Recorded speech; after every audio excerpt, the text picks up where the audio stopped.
The wind does not whisper here, it screams.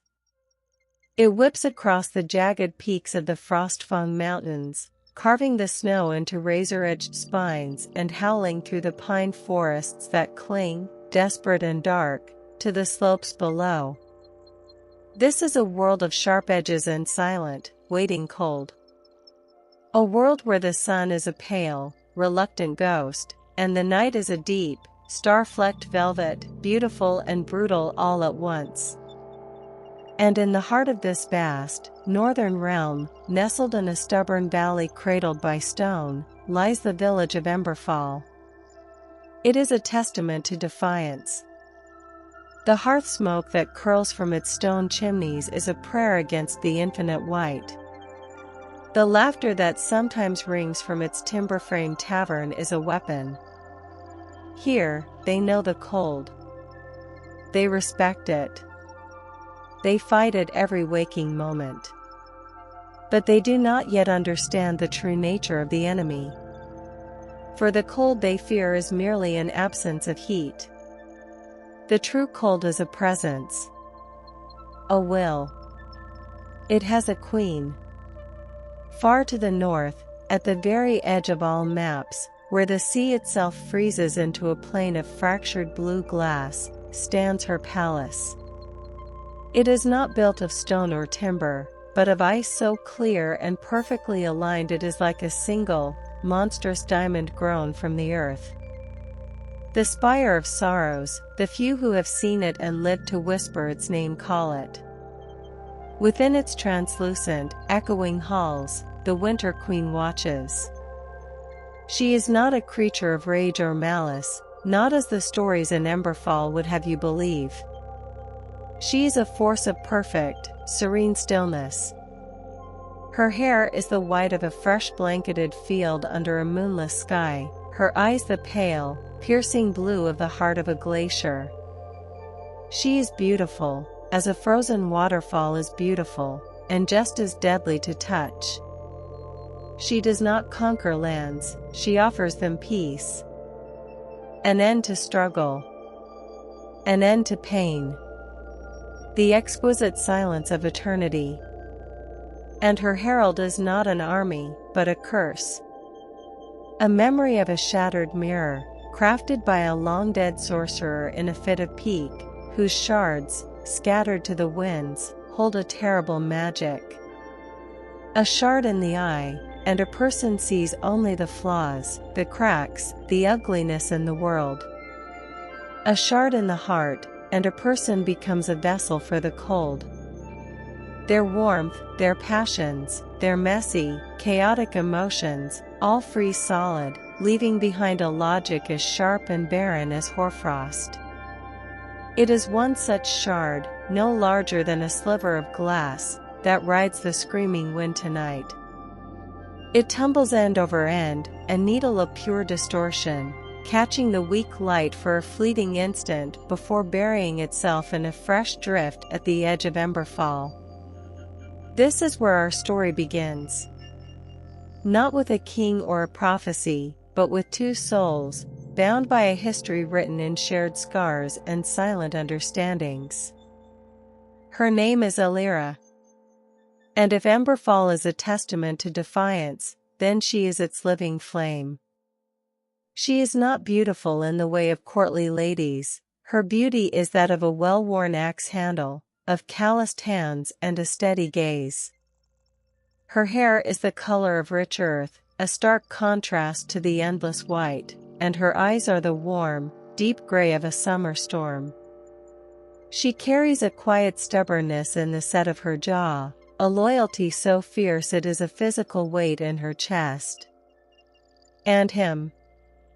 Cale. I found him this morning, as I often do, at the village's watchtower, his broad shoulders outlined against the bruised purple and rose of the dawn sky. He was my brother's closest friend. He is something else to me now. Something so tangled in my heart I have no name for it.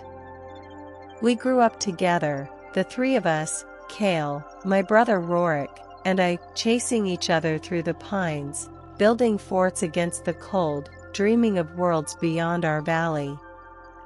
Then the scraggy raiders came from the eastern passes. Rorik fell. Kale fought, and he lived, but the boy who left returned a man haunted by the silence where his friend's laughter should have been. He carries the scars, a pale line across his brow, a deeper one, I know, that cuts across his ribs. He is the village's finest warrior, its steadfast protector, but when he thinks no one is looking, his face goes still and distant, his gaze turned north, as if he can hear a song on the wind that none of us can perceive. "You're going to freeze to the stone," I said, my voice startling the quiet. I held out a steaming clay mug of spiced tea. He turned, and for a moment, the distance in his eyes remained, a film of ice over the green. Then it shattered, and a flicker of the boy I knew surfaced. A faint, weary smile touched his lips as he took the mug. His fingers brushed mine, and even through our woolen gloves, the contact sent a jolt of warmth through me. "Someone has to keep watch, Alira. The snow keeps watch. The wind keeps watch. You need to sleep." I leaned on the wooden railing beside him, our shoulders almost touching. The familiar tension settled between us, a thick, unspoken thing, woven from years of friendship and something more, something we were both too afraid to name. To speak it would be to make it fragile. And in this world, fragile things are the first to die. "I slept," he murmured, his gaze drifting north again. "Liar." He let out a soft breath, a cloud of vapor in the frigid air. "I dream of it sometimes." The silence after the battle. It was peaceful. The admission was quiet, ashamed. My heart clenched. "That's not peace, Kale. That's emptiness." "Is there a difference?" he asked, and the genuine curiosity in his voice terrified me. I didn't have an answer. We stood in silence, watching the sun struggle over the peaks, painting the snow in hues of blood and gold. Below us, Emberfall began to stir. The butcher fired his forge, a sudden, blooming star of orange light in the gray. Children, bundled into round, woolen shapes, tumbled into the street. It was a scene of hard-won, precious life. It was everything we fought for. Everything he was meant to protect.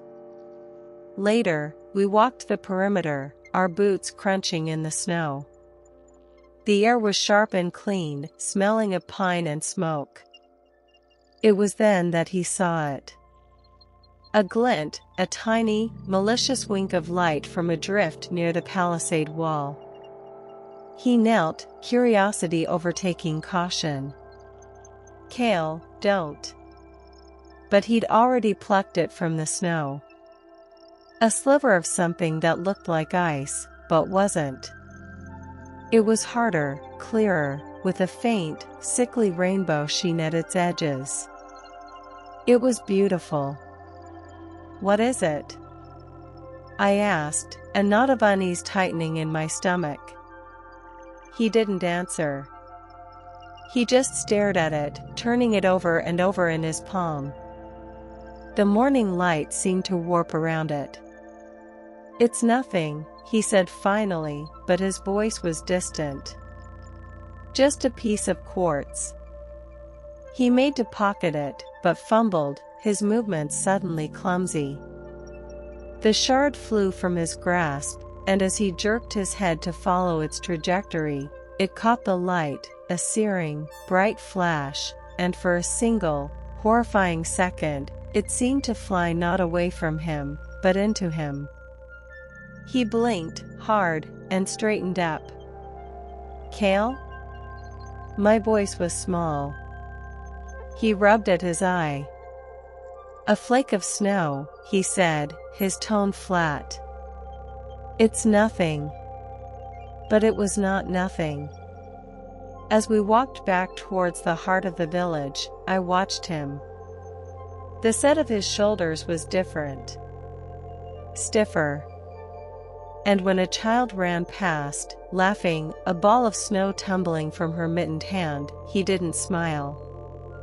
He just watched her with a cold, analytical detachment, as if she were a strange insect he'd never seen before. The shard was in him. Not in his eye, not in the physical sense. It had found a far more vulnerable target. It had found the cracks in his heart, the wounds left by war and loss, the deep, weary longing for an end to the fight.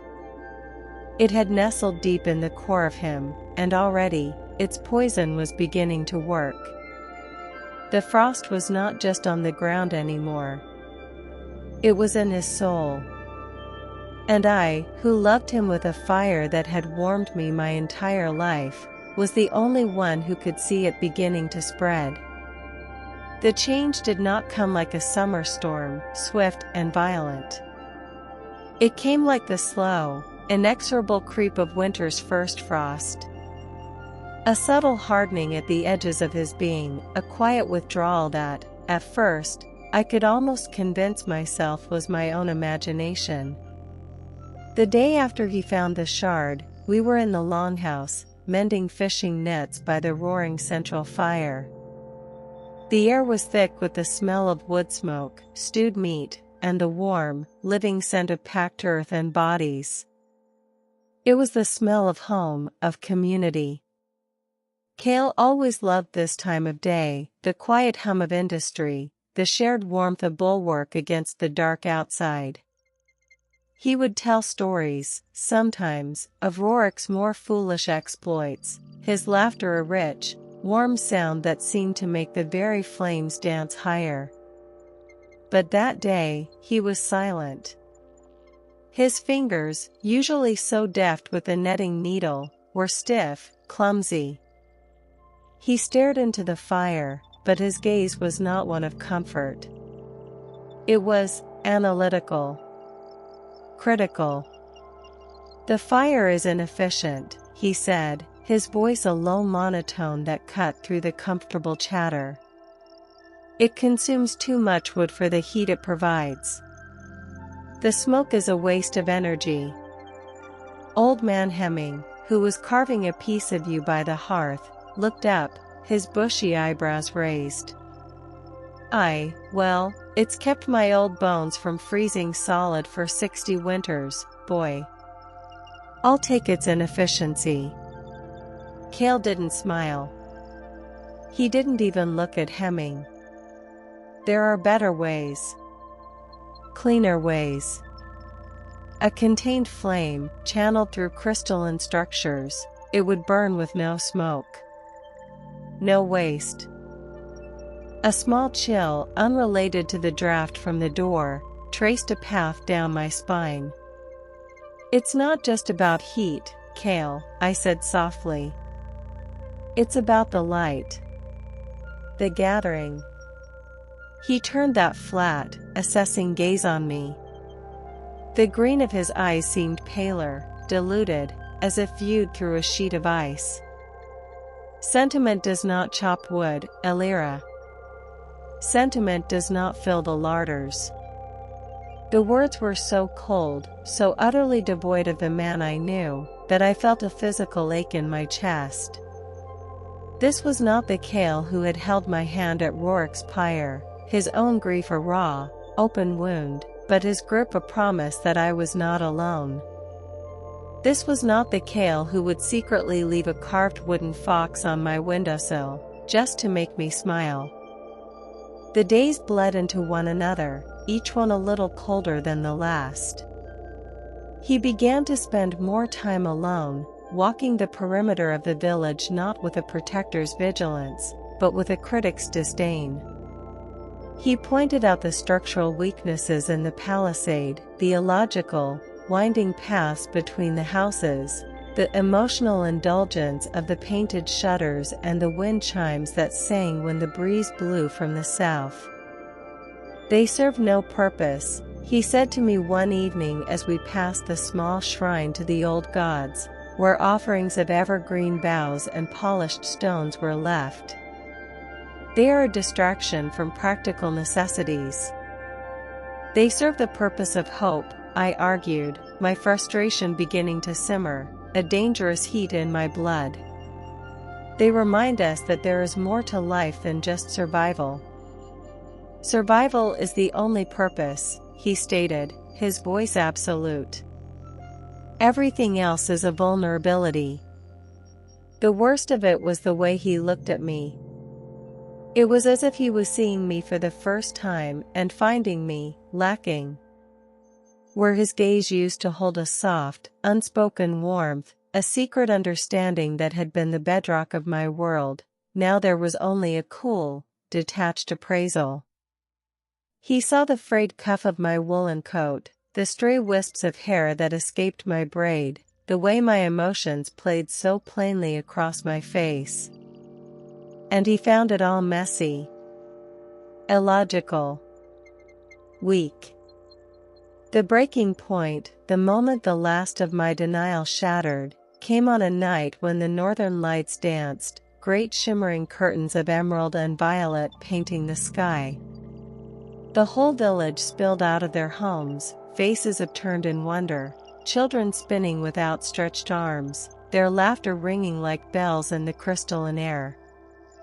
I found him standing apart, silhouetted against the spectacle, his arms crossed. There was no awe on his face. No joy. Only a faint, contemptuous curl to his lip. "Look at them," he murmured, and I wasn't sure he was even talking to me. "Dancing for colored lights in the sky. They are like moths mesmerized by a flame, oblivious to the cold that could kill them." Tears, hot and sudden, pricked at my eyes. "It's beautiful, Cale. Can't you see that? Can't you feel it?" He turned to me, and in the eerie, shifting light, his face was a mask of alien perfection.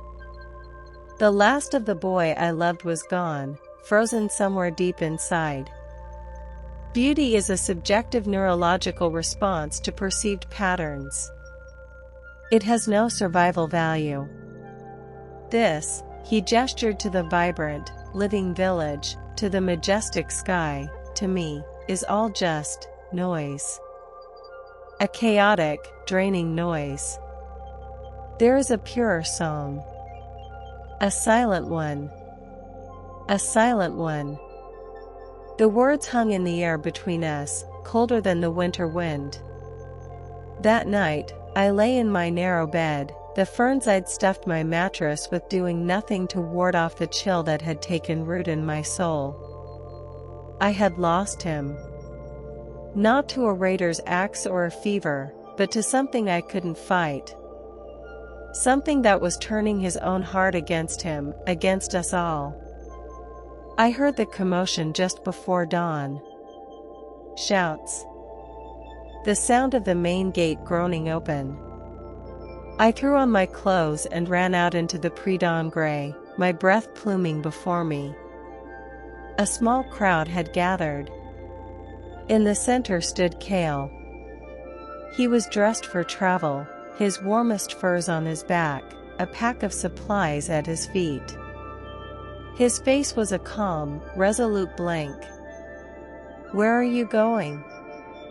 I demanded, my voice raw with a night of unshed tears. He looked at me, and for a single, heart-stopping second, I thought I saw a flicker of something, pain, conflict, deep in his frozen eyes. But it was gone as quickly as it came. "North," he said, his voice clear and carrying in the still air. "There is a clarity there. A purpose."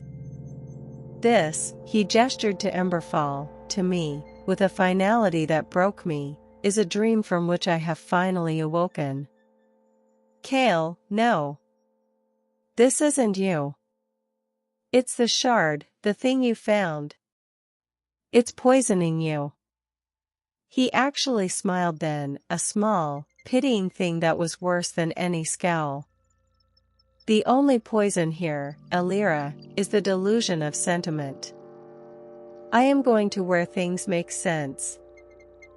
And without another word, he turned and walked through the gate, his figure growing smaller and smaller against the vast, white expanse, heading unerringly toward the one place we had all been taught to fear, the domain of the Winter Queen.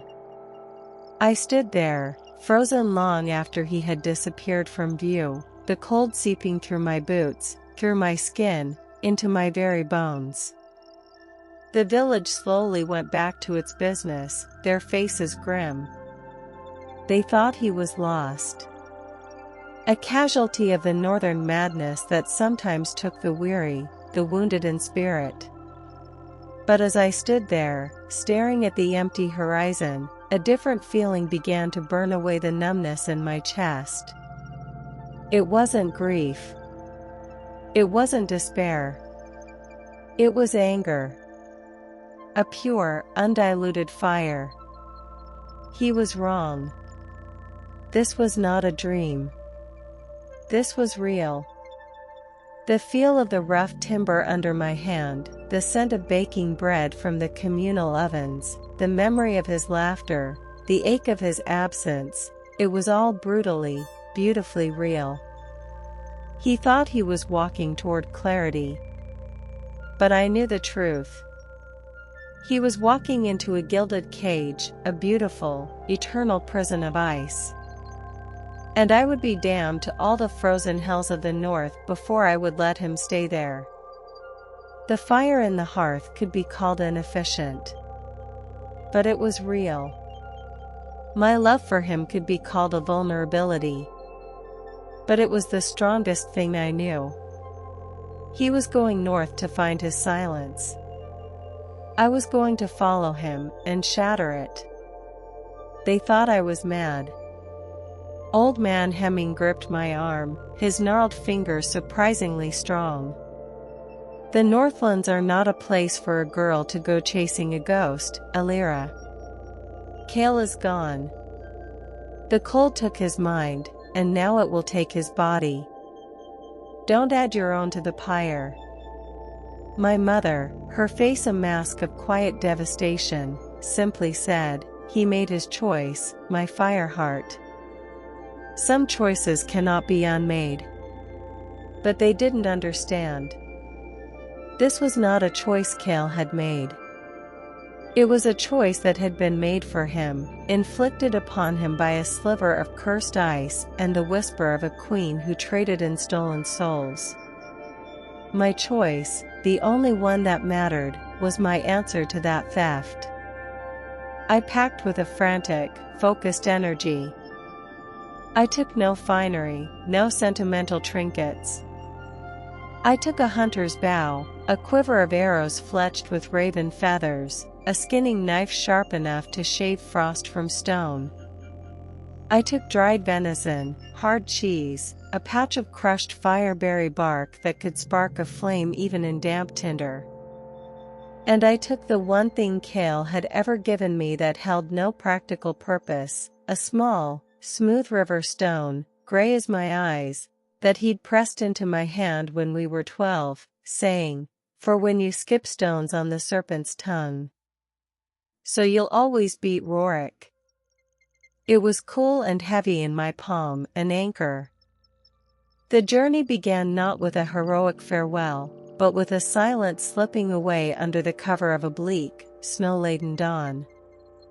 I passed through the gate Kale had, my boots finding his footprints already half filled with fresh powder. Following them was like tracing the ghost of the man I loved, a fading map leading into oblivion. The world beyond Emberfall was a vast, white silence. The familiar forests quickly gave way to a landscape I did not know. The trees grew twisted and stunted, their branches skeletal claws scratching at a sky the color of tarnished lead. The wind here had a different voice, a thinner, sharper whine that spoke of empty spaces and ancient, patient things. Kale's trail was my only scripture, a text written in snow, and I read it with a desperate devotion. The first true test came at the banks of the Serpent's Tongue. In summer, it was a rushing, boisterous river, the lifeblood of our valley. Here, miles north, it was a wide, partially frozen ribbon of black water and jagged ice floes, groaning and cracking with a sound like grinding bones. Kale's footprints led straight to its edge and vanished. He had crossed. My heart hammered against my ribs. The current was swift, deadly. The ice looked treacherously thin. To attempt a crossing was folly. To turn back was unthinkable. I spent a day and a night on that bank, my hope fraying with the fading light. I tried to build a raft, but the wood was too wet, my hands too numb. I tried to find a ford, but the river seemed only to grow wider, more malevolent. As the second dawn bled across the sky, gray and hopeless, I sank to my knees in the snow, the cold finally seeping through the layers of my resolve. This was where it ended. Not in a glorious confrontation, but here, on the edge of a frozen river, defeated by mere geography. It was then that I heard it. Not a voice, but a feeling. A low, resonant hum that seemed to come from the stone in my pocket. I pulled it out. It was warm. Impossibly, it was warm against my frozen skin. The smooth gray surface seemed to pulse with a soft, inner light. A memory, sharp and clear, cut through my despair. Kale's voice, younger, laughing. The river isn't your enemy, Alira. It's just talking. You have to learn to listen. I hadn't understood then. I thought I did now. It wasn't about the water. It was about the stone beneath it. The bones of the world. I closed my fingers around the warm stone and closed my eyes, trying to shut out the fear, the cold, the roaring of the water. I listened past it. I listened for the hum. And I heard it, a deeper, steadier vibration beneath the river's chaotic song. A path. A thread of solid granite that ran like a spine beneath the churning water, close to the surface. Following that silent, stone song, I walked along the bank for half a mile, the warmth in the river stone growing stronger with every step. And there it was, a place where the water widened and slowed, and a series of large, dark stones broke the surface, forming a natural, almost hidden bridge. They were slick with ice, but they were solid. They were the answer. The crossing was a nightmare of terror and focus. Each step was a prayer, my arms outstretched for balance, the stone clutched so tightly in my fist I feared it would shatter. The black water snarled and snapped at my boots, spraying my face with freezing droplets. But the stone hummed, a constant, reassuring vibration, a thread connecting me to the earth, to the memory of the boy who had given it to me. I reached the other side and collapsed, trembling not from the cold, but from the sheer, overwhelming force of the miracle. It was no miracle, a voice inside me whispered. It was a language. The language of the world, and love had taught me my first word. Kale's trail began again on the far bank, clear and unwavering, as if he had simply materialized on this side. But his prints were different now. They were perfectly spaced, unnaturally even, as if he were a machine, not a man. The sight sent a fresh chill through me. Days bled into one another. The forest grew darker, the air thinner. I began to see things, flickers of movement in the periphery of my vision, pale faces watching from between the trees that vanished when I turned my head. The Whispering Woods, the stories called this place.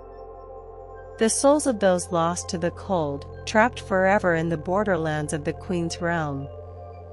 One night, huddled in a shallow cave, the wind screaming like a banshee outside, one of them came to me. Not a ghost, but a woman. Or what had once been a woman. Her skin was the color of moonlight on snow, her hair a tangle of frost-bleached vines. Her eyes were hollow, but they held a profound, ancient sadness. "You follow the frozen heart," she said, her voice the sound of wind through frozen reeds. "I follow Kale," I whispered, my knife held tight. "He is hers now. The Queen offers a great gift. The end of feeling. The end of pain. Why do you seek to call him back to it?" "Because pain is part of it," I cried, the words torn from me. "The joy is worth the sorrow. The love is worth the loss." The woman tilted her head, a gesture of pure, bird-like curiosity. A curious arithmetic. "The Queen's is simpler. 0. Always 0. No loss. No gain. Just peace." "It's not peace. It's nothing."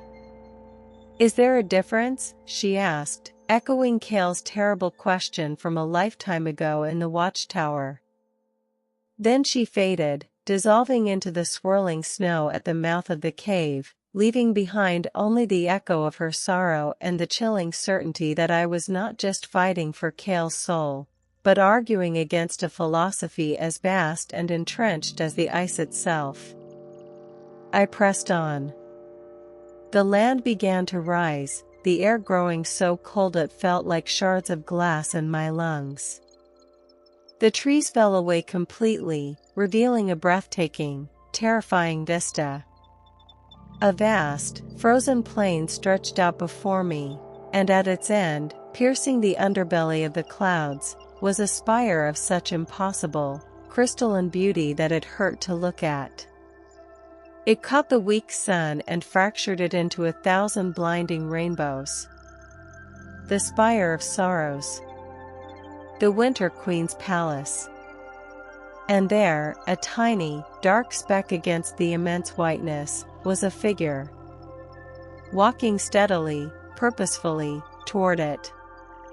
Kale. He was so close.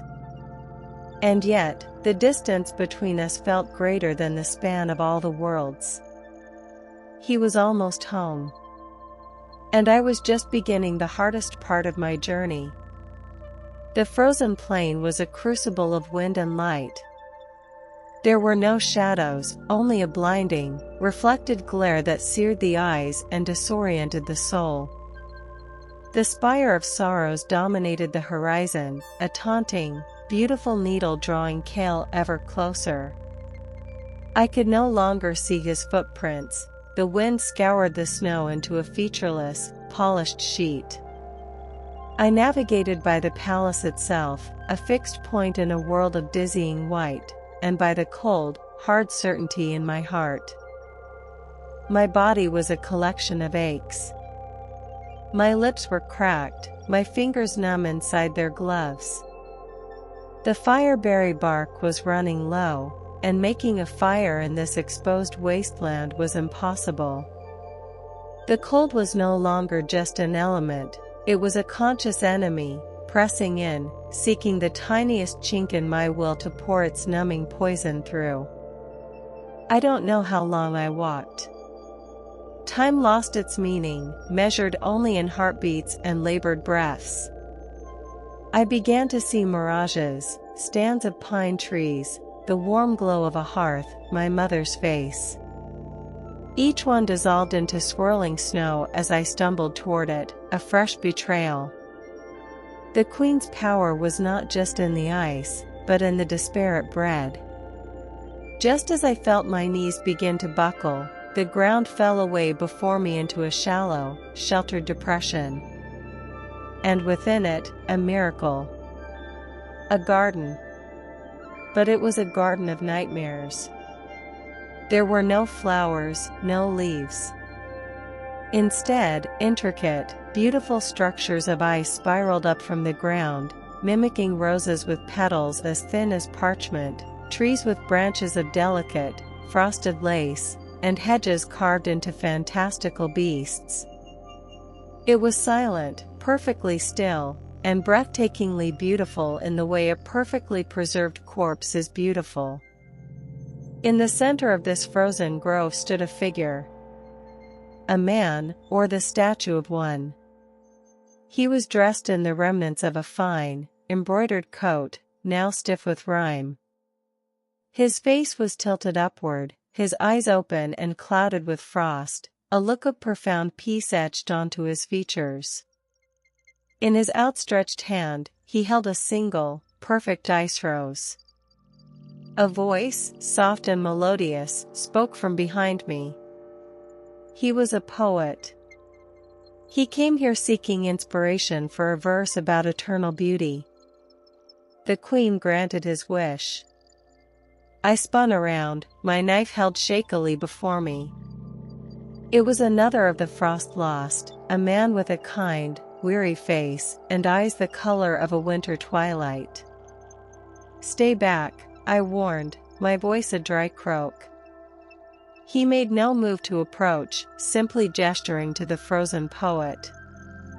His sorrow was that beauty faded. His pain was that his words were never enough to capture it. Now, his masterpiece is eternal. He will never know the anguish of a wilting rose or a poorly turned phrase again. I looked at the poet's peaceful face. It was a lie. The peace was a void. There was no satisfaction in his frozen gaze, only absence. "He's not creating anything," I whispered. "He's just a decoration." "Is there a difference?" the man asked, his head tilting in that now familiar, haunting gesture. "He is part of a beauty that will never fade." Is that not the artist's ultimate dream? I thought of Kale. Of his strong, calloused hands, which could wield a sword with deadly precision but could also carve a piece of wood into a thing of whimsical life.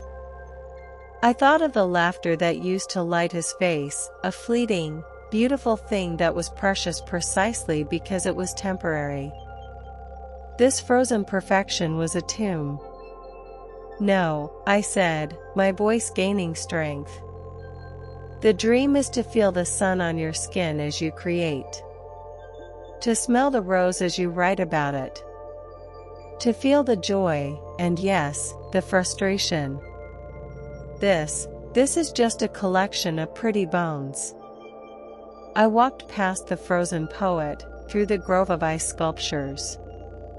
Each one held a story of a temptation met, a pain avoided, a soul seduced by the promise of an end to struggle.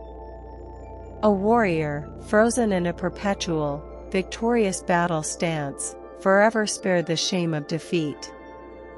A lover, reaching for an ice sculpture of their beloved, forever spared the heartbreak of rejection.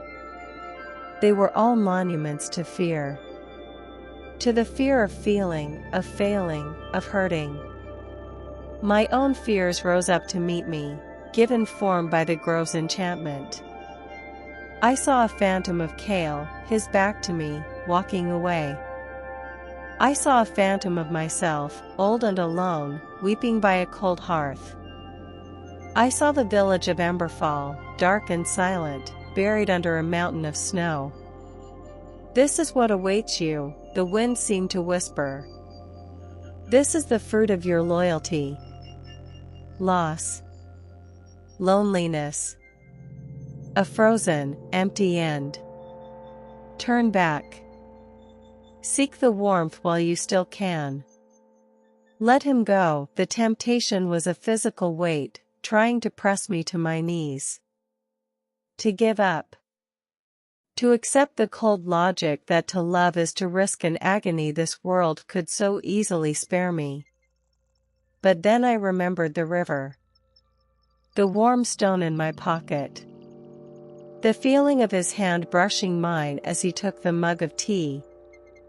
The sound of his true, unclouded laughter. I clutched the river stone. It was cold now, a simple, heavy piece of the earth. But it was real. No, I said to the whispering wind, to the garden of frozen tears. I am not afraid of the pain. It is the price. And he is worth it.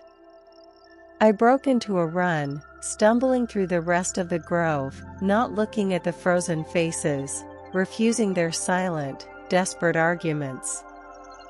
I burst out onto the far side of the depression, the spire looming larger than ever. And there, at the edge of a great bridge of smooth, blue ice that spanned a bottomless crevasse, was Cale. He stood before the immense, shimmering gates of the palace, which were slowly, silently, swinging inward. A figure of pure, incandescent white was visible within, waiting for him. The Winter Queen. I was out of time. Cale! I screamed, my voice tearing from my raw throat, a desperate, ragged sound against the immense silence. He paused.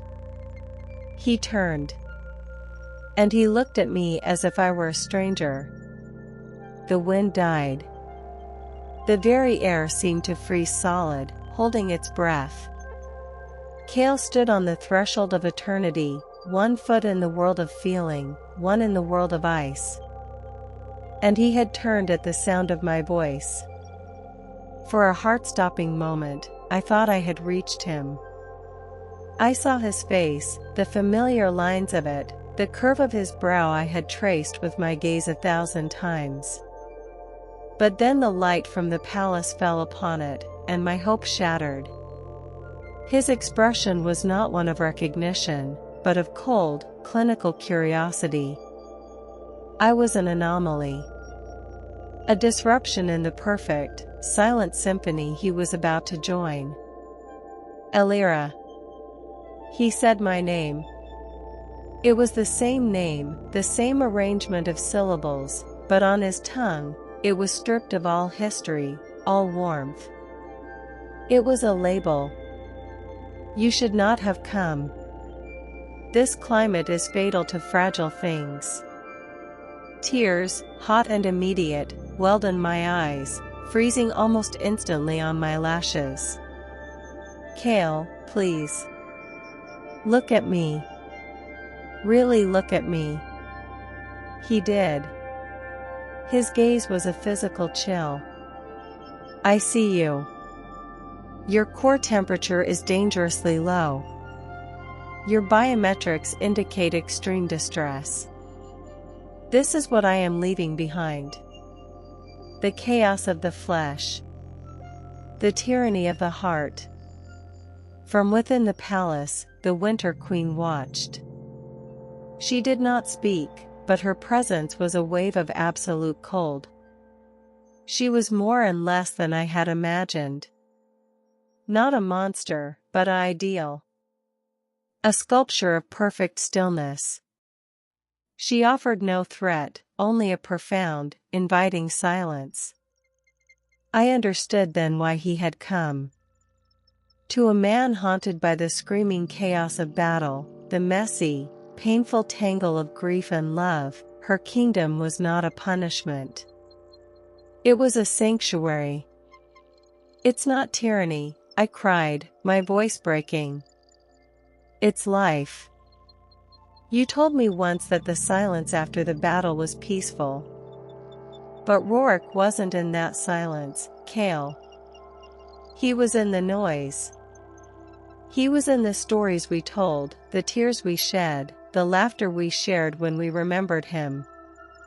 This is just the silence.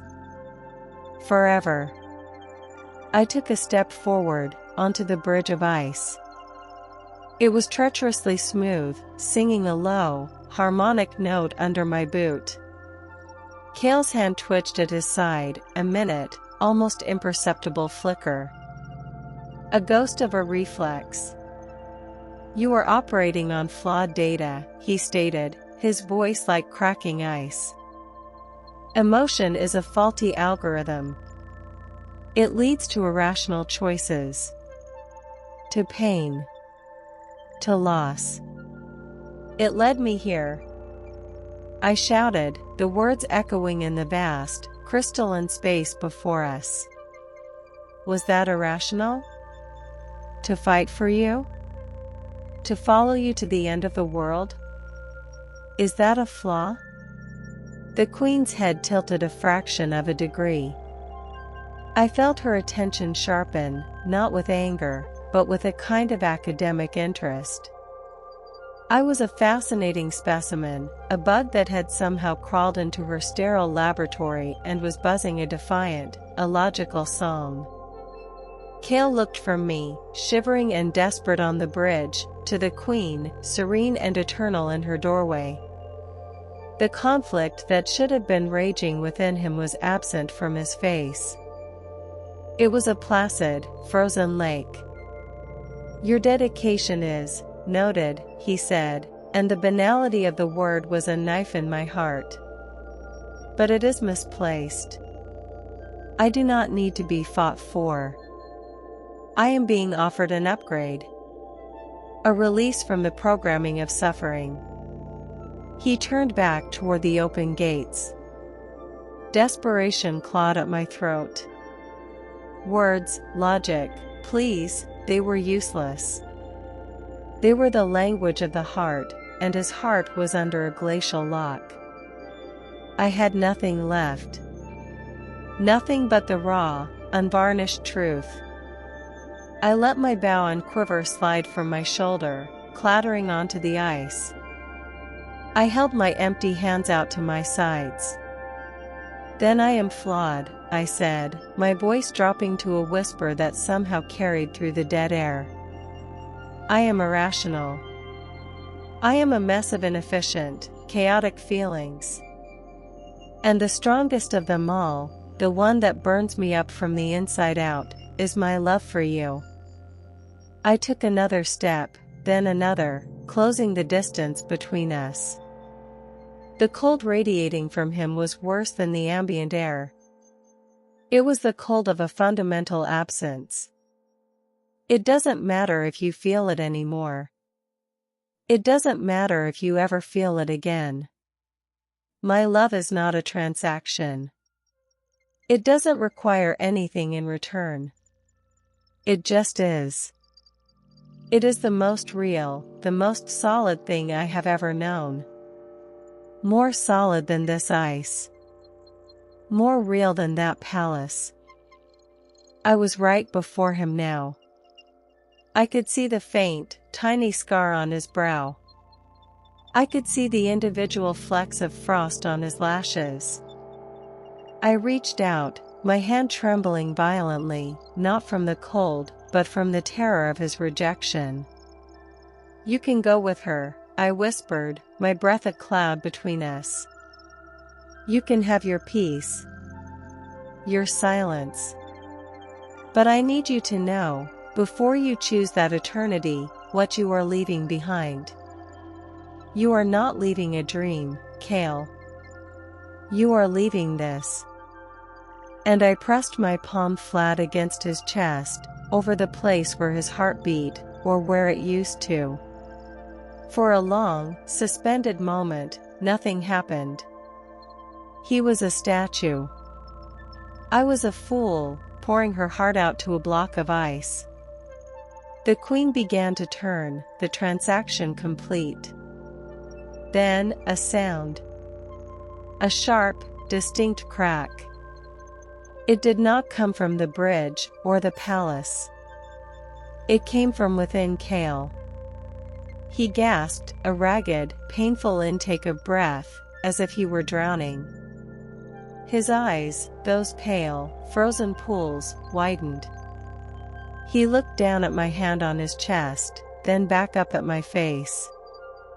And for the first time since he walked out of Emberfall, I saw him. I saw Cale. Not the cold, logical shell, but the man, tormented, weary, scarred, but there.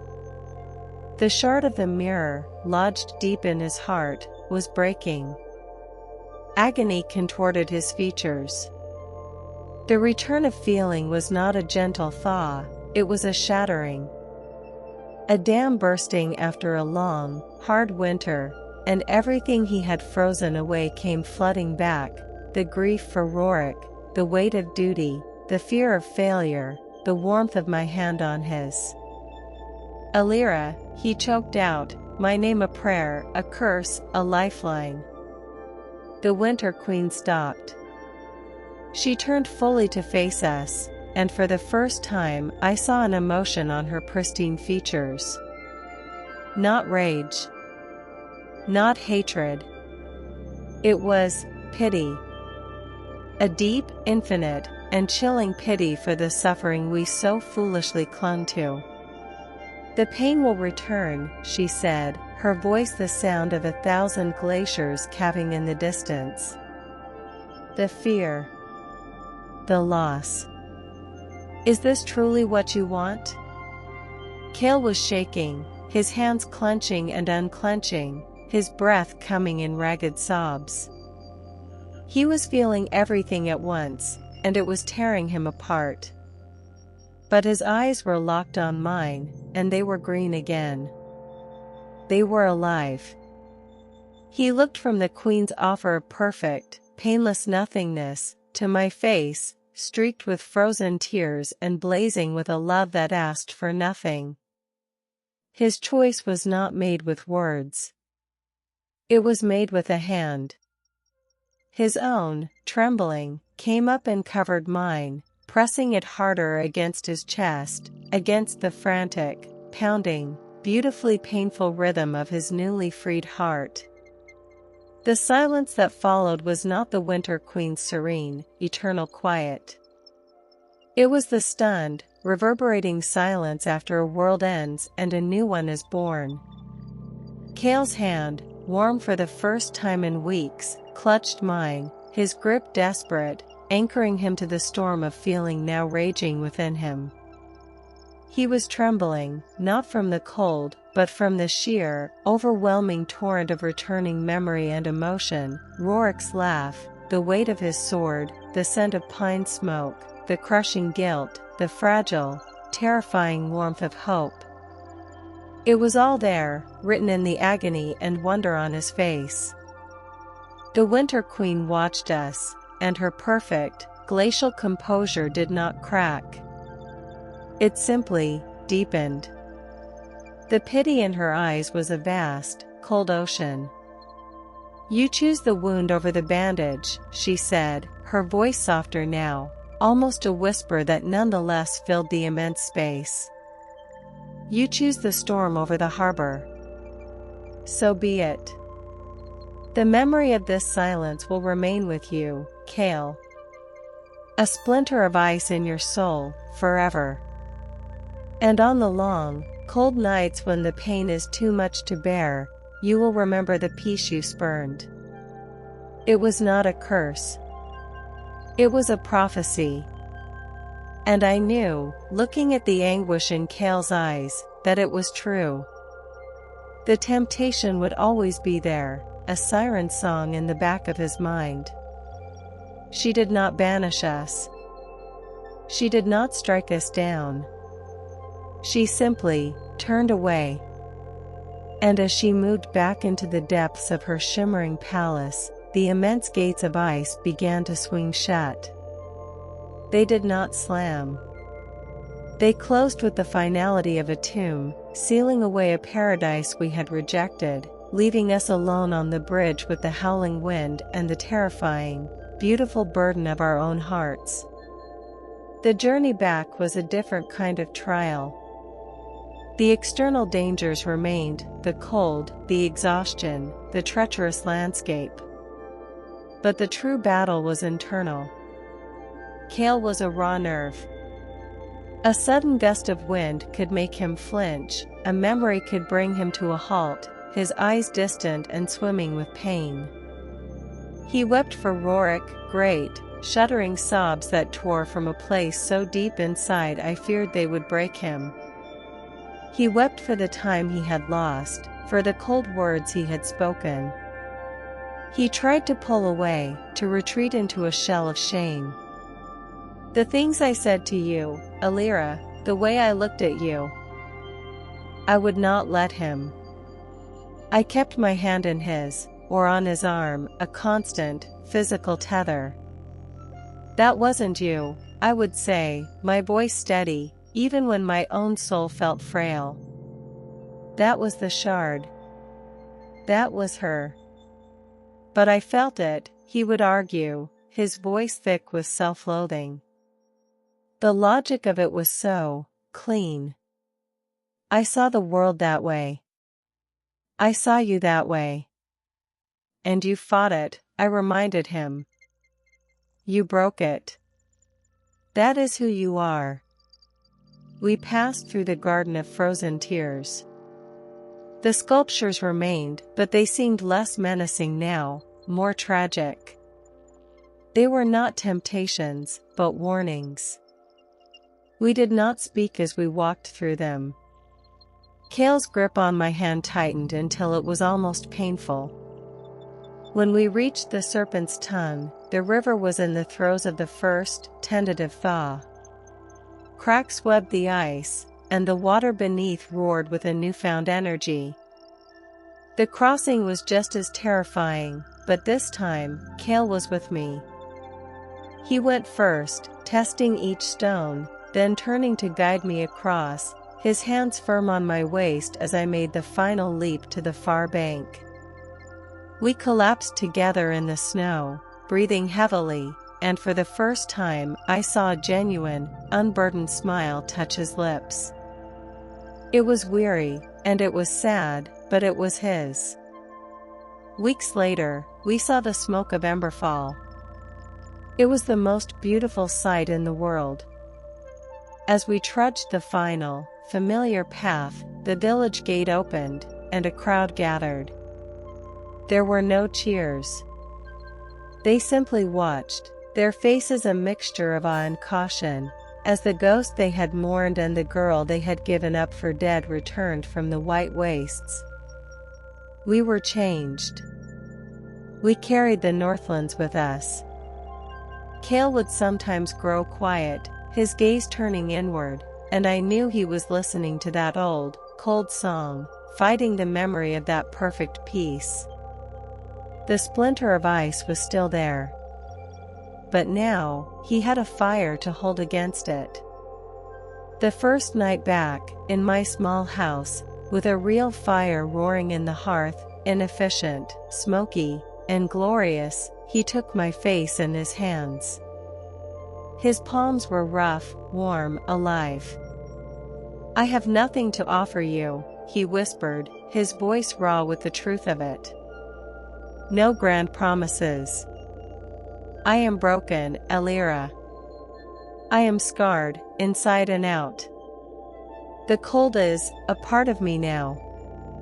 I placed my hand over his, leaning into his touch. We are all broken, Cale. That's how the light gets in. I looked toward the fire, then back at him, at the green eyes that held both shadows and a fragile, dawning hope. And I am not afraid of the cold. Not when I have my own fire. He kissed me then, and it was not a kiss from a fairy tale. It was not a perfect, storybook ending. It was salt and tears, the taste of hardship and the profound relief of homecoming. It was a promise not of a life without pain, but of a life faced together, with all its beautiful, terrible, and inefficient warmth. The Winter Queen faded into myth once more. But in the long winter nights, when the wind screams down from the north, we sometimes hear it, a faint, crystalline song on the edge of the gale. A reminder of the silence we chose to leave behind. We draw closer to the fire, and to each other. And we choose the noise, the chaos, the glorious, painful, and wonderful fire of being alive. Our love was not forged in gentle springs, but in the heart of the deepest winter, tested by ice and tempered by sacrifice. And that is a fire that no cold, no matter how ancient or perfect, can ever extinguish. If the fire of Elira's heart and the frost of the spire of sorrows lingered with you, if you found yourself holding your breath in the garden of frozen tears, then you are one of us, a soul who believes that the most powerful magic is not found in ice or fire, but in the human heart. This story was woven for you, and your journey through it means everything. But every epic tale is made richer by the voices of its listeners. Your thoughts, your theories, the characters who captured your soul, they are the embers that keep this world alive. So, if this journey moved you, I have a request, a small quest of its own. Subscribe so you never miss the next story waiting to be told. Leave a review, and let me know which moment, which line, which character etched itself into your memory. Was it Kale's struggle? Elira's stubborn hope? The Winter Queen's chilling promise of peace? And share your thoughts in the comments. Tell me, if a shard of the mirror fell before you, what would it tempt you to forget? What warmth would you fight to hold on to? Your support is the enchantment that allows more stories like this to be born. Thank you for listening. Until the next adventure, may your own fire burn bright against the cold.